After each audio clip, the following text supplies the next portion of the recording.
I'm joined by, a DU aspirant and his parent here, who is, of course, the DU aspirant here has faced a lot of problems in terms of applying for the course and college, and hence he's not been allotted, his course and college. Yes, सबसे पहले अपना नाम बताइए. सुमित. तो आपने अभी मुझे ये बताया कि CUET के लिए आपने पोर्टल पे अप्लाई किया फ़ेज़ 1 के लिए, जिसमें आपको अपना स्कोर अप्लाई करना होता है. फ़ेज़ 2 में जहाँ पे कॉलेज और कोर्स सेलेक्ट करना होता है, उसका आप टैब नहीं रख पाए. तो उसके बारे में थोड़ा बताइए कि क्या हुआ था एग्जैक्टली. जब CUET का रिज़ल्ट अनाउंस हुआ तो तभी मैंने रजिस्टर करा ड्यू की ऑनलाइन वेबसाइट पे. तब फ़ेज़ 1 अवेलेबल था तो मैंने उसे फिल कर दिया. फिर फ़ेज़ 2 का अपडेट जो कि बाद में आना था उसका मेरे को पता नहीं था चला, और वो निकल भी गया, और फिर अभी सीट अलॉट नहीं हुई मेरी. तो आप अपना कॉलेज और कोर्स सिलेक्ट नहीं कर पाए थे उसमें. तो आप कौन सा कॉलेज और कौन सा कोर्स आप चाहते थे, किस कॉलेज में एडमिशन लेना चाहते थे आप? Venkateswara BSc maths honours. BSc maths honours. तो वो आपका उस समय रह गया, मतलब आप डेट उस समय आपके दिमाग से स्लिप कर गई कि इस डेट पे आपको कोर्स और कॉलेज सेलेक्ट करना था. और आपका CUET स्कोर कैसा रहा? CUET स्कोर तो एवरेज था. मतलब आप यू आर कॉन्फिडेंट कि अगर वो CUET स्कोर पे you could have gotten admission into Shri Venkateswara yes. For your preferred course also.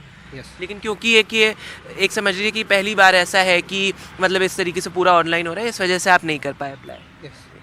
As a parent sir, आप ये बताइए कि आपने ऑब्वियसली आपका बच्चा इतना, I am sure he is ambitious, he is talking about how you wanted to take admission in Shri Venkateswara college, maths honours करना चाहता था.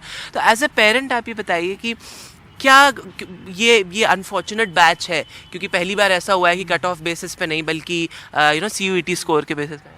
ऐसा तो देखो हमारे पास पहली बार ही ऐसा, हम जब तक पढ़े थे तब तक तो ऐसा कुछ था नहीं है ऑनलाइन सिस्टम.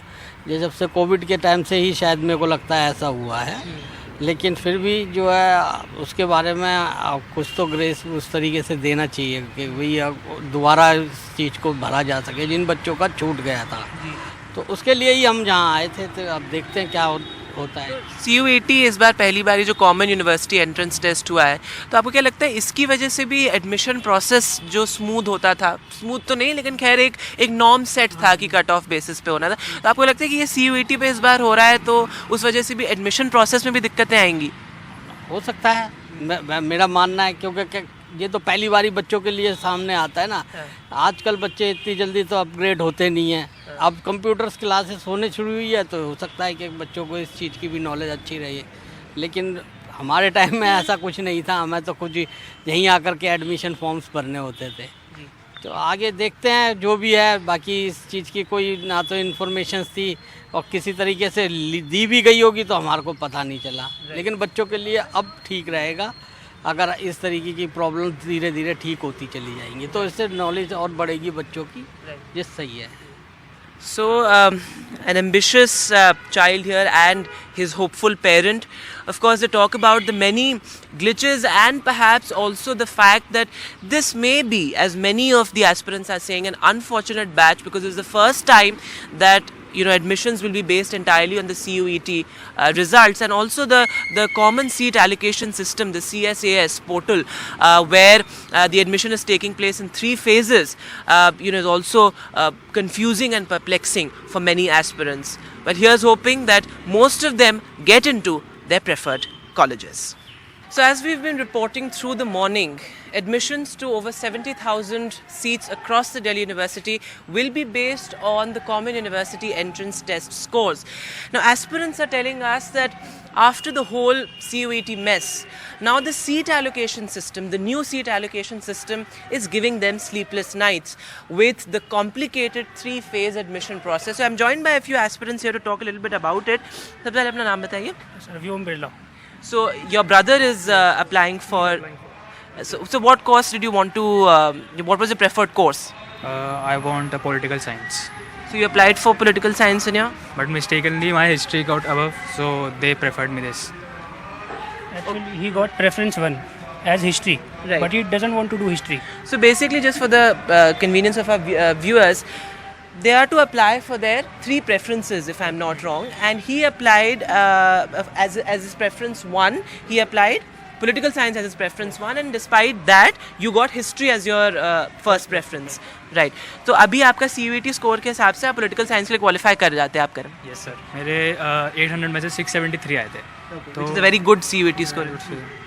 सो मिल जाता आराम से, बट नया सिस्टम है, मेनली यही है, सबको दिक्कत आ रही है. अगर हमें मतलब पता भी होता पास को देखकर तो हम कर भी पाते कि क्या दिक्कत है, कैसे सॉल्व कर पाते, लेकिन पहली बार हुआ है तो कोई बता भी नहीं सकता कैसे करना है. So that's an important point he is making, that there is no precedence. I mean, what do they actually, what's their reference point? Because it's the first time that admissions are going to be based on the CUET score. So what's your name? Mahika. So what course and college did you want to apply for? BVOX Healthcare Management in GG St. Mary. I got 6,000 around rank, and there are quite a few language courses which I filled for in Gargi College, Ramanujan. But still I am showing nothing, and on my portal they are showing no seat allocated or CAS around active. So you selected your preference, your college preference, and despite that, nothing is showing up on your Yeah, portal. there's nothing showing on up. There's nothing that whether I have seat allocated or something. There's just this thing that before even starting the cutoff, there was this thing allocated that no seat allocated or CAS round active, but still it shows nothing, and which is the quite a big problem. So she's saying that she applied on that CSAS, the Common Seat Allocation System portal. She applied her preferences, college preferences and course preferences, and despite that, nothing is showing up on her portal. A problem that many students here have been telling us through the morning. Sir, आपने देखा कि CUET के समय भी काफ़ी दिक्कतें आई थी students को. तो CUET के बाद भी जब बच्चों ने उन सारी दिक्कतों को झेल कर एग्ज़ाम दिया, अच्छा रिजल्ट भी आ गया, तो अभी सीट एलोकेशन के समय दिक्कतें आ रही हैं. क्या इस नए प्रोसेस के बारे में क्या कहना चाहेंगे आप? क्या ये एलोकेशन ईजियर कर रहा है, सिंपलर कर रहा है, या फिर क्या आपका एक्सपीरियंस रहा है? नहीं, तजुर्बा तो ये रहा सर कि हमें जो है मतलब CUET में इतना मतलब करने के बाद भी कुछ पता ही नहीं लग रहा कि क्या हो रहा है, क्या आ रहा है. पोर्टल में जो है गुड़िया का जो है मतलब वो आगे सीट क्लियर नहीं हुई, तो अभी समझ में है कि क्या होना, कैसे होना है. तो अभी देखते हैं क्या हो सकता है. आगे सेकंड लिस्ट में वेट कर रहे हैं, थर्ड में वेट करेंगे, क्या हो सकता है आगे देखें कि किस तरह से जो है मतलब आगे बढ़ेंगे. तो thank you. So here parents telling us that they've come with their grievances to the admission branch here, and as you can see, many aspirants, students and their parents anxious about what is going to happen after this the first merit list of the CSAS, the Common Seat Allocation System, has been released. In New Delhi with camera person Sushil Rathi, Vedant for NDTV.